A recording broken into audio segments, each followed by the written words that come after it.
nabindisyonan nga daw. Greetings all the way from La Trinidad Benguet, the land of strawberry.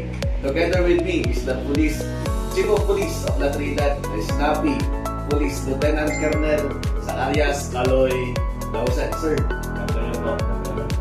Yan, isa po sa ating first batch na nag-attend ng 21st Leadership Training is sila Sir Caloy. And dito po tayo, tanungin na po natin sa kanila, Sir, anong take-away niyo po sa ating 21st Leadership Training?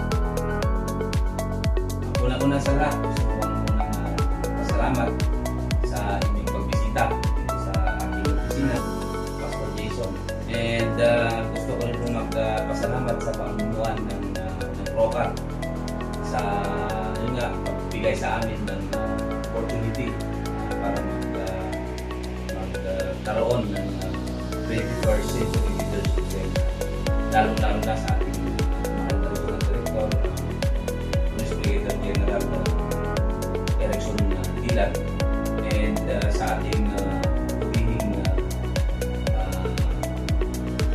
PDB Group na si Police Colonel Lambert Suerte. Thank you, sirs, for the Kalangitan Duty opportunity kanyami na nag-undergone the 21st Century Leadership Seminar. At napakaganda po ng seminar na ito at marami kami natutunan. And hopefully ay mangyari ulit ito sa mga other officers ng SROCA. Yes. Sa takeaway naman, for my takeaways, actually mayroon akong dalawa adaptive leadership in a changing world. So sa panahon ngayon kasi marami nang mabilis ang pagbabago. And as a leader, natutunan ko doon na kailangan maging handa tayo at maging mabilis na pag-decide sa mga pagbabago ng technology, kung ano yung nangyayari sa ating lipunan, at kailangan makasabay din tayo doon sa sinasawag na magkakaroon ng ito'y gadget, mga gadgets natin, mabilis ang pag-upgrade, no? Kailangan makasabay tayo kasi kailangan kasi ito na yung trend ngayon eh. Yun na yung mga ginagamit namin nila ngayon, yung mga application, yung mga system, yung mga gamit na madaling ma-upgrade. And pangalawa is itong emotional intelligence and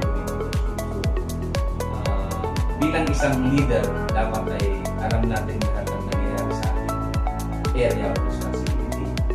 And dapat mataas din yung pagkilala natin sa ating mga kasamahan. And dapat mahusay din yung makikitulong natin sa ating community. Sila na mismo yung tutulong sa atin in the implementation or in the maintenance ng peace and order area of responsibility. Wow. Very nice po, sir, sa takeaway nyo. Napakaganda yung mga takeaway nyo, sir. Sa amazing po. So, yes, this world is very fast-changing approach sa guys. Kailangan natin ng adaptive. And we must be humane, no? Sa ating leadership. Wow. Sa mga life coaches at saka sa mga PNP personnel, nakita natin na napakaganda yung take-away ni sir. Ngayon naman, sir, paano nakatulog po yung 21st leadership sa yung pamumuno as a Chief of Police dito sa Trinidad? Unang-una, Pastor, ongoing yung training. I was reminded sa lahat pala plans natin or sa lahat ng plano natin na sa linggo, we must put that first. Wow. Ito man ay plano natin sa ating nasasakupan o bilang isang leader o plano natin para sa ating pamilya, dapat nandun talaga sila. And pag nakumit natin kay God lahat ng mga ginagawa natin, mas magkakaroon tayo ng mas mataas na tiwala sa ating sarili at mas mataas na tiwala sa ating mga desisyon dahil alam natin na kasama natin si God sa ating mga ginagawa. Mas ligtas yung mga ginagawa nating desisyon sa pag-handle ng crisis or mga mang problema sa ating sasakyan. If nagagawa natin ng tama at maayos at mabilis yung ating tungkulin bilang isang leader, magtitiwala sa atin yung ating mga tauhan. And if mataas ang tiwala nila sa atin, sigurado na yan na all-out support yung ating mga personal sa atin, sa ating mga programa at sa ating mga plano. And if naman, nararamdaman ng community yung ating presence, yung ating ginagawa, and magbibig yun ng trust and confidence. And maibabalik natin yung sabi nga nila na nawala ng trust and confidence ng populace. And I believe, pagka tumaas yung trust and confidence nila sa atin, sila na mismo yung tutulong ng volunteer para sa maintenance ng peace and order community. So, it's very important na sa lahat ng mga ginagawa natin nandun si God para hindi tayo mawala, hindi tayo mapariwara at lagi tayong ginagabayan sa atin. Wow. Thank you so much, sir. Nakita po natin mga personal life coaches na sa leadership, if we put God first, it builds our leadership, it builds our relationship to the personnel and to the community. Wow, napakaganda po yun. Yun po yung takeaway ni sir at paano po nakatulong ang 21st leadership sa kanyang role as a chief of police dito sa Ladrillad, Benguet. Ano naman ang mapapayo nyo, sir, sa ating mga motorista, sir?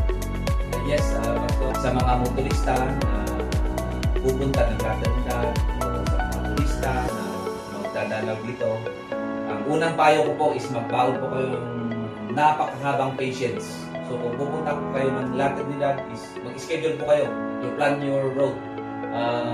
Iwasan nyo po na dumaan dito ng rush hour from 6:30 in the morning to 8 in the morning and from 3 p.m. to 6 p.m. in the afternoon. So, yun po. And pangalawa po is sumunod po tayo sa batas trapiko para hindi po tayo magka-problema.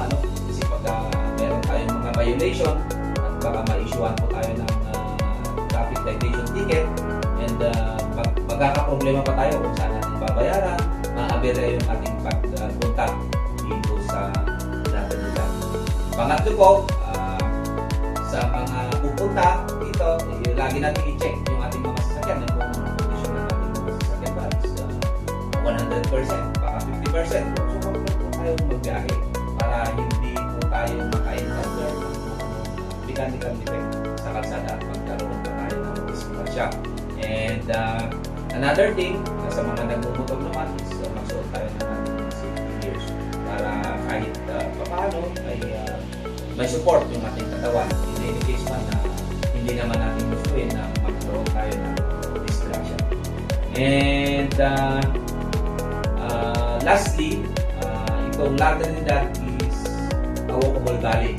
So, meron naman tayong mga available parking areas like the Strawberry Backfield, itong KM5, so, and yung other areas dito sa may Benguet Sports Complex. So, kung mag-attend naman tayo ng Natibay, pwede i-park na natin dito yung mga sasakyan and mag-lakad na lang tayo pumunta sa Natibay area. Na po siguro, pagka wala namang parking doon, I encourage everyone na magdala kayo ng sariling driver para sila na yung para makapanood tayo doon sa mga activities na natin. Dahil kung wala tayong driver, magpipilitan tayo din yung magdala sa sasakyan natin. Then, paglalakad talaga tayo from our parking area going to Benguet Sports Complex. So far, Pastor, yun ang muna as of now ang ating may papayo. And I hope makarating ito sa mga constituents natin dito sa Benguet. Thank you so much, sir. So, sa mga dalaro sa ating Alibay, napahinggan po natin ang payo sa atin ng ating snapping na Chief of Police sa Ladrillad. And dagdagan ko na lang po, huwag po natin kalimutan magdasal bago natin andarin ang ating mga sasakyan. Okay? Ako po si Pastor Jason and together with me is the snappy Chief of Police ng Ladrillad, Police Lieutenant Colonel Zacarias Caloy Daosan. And we are my brothers. God bless you.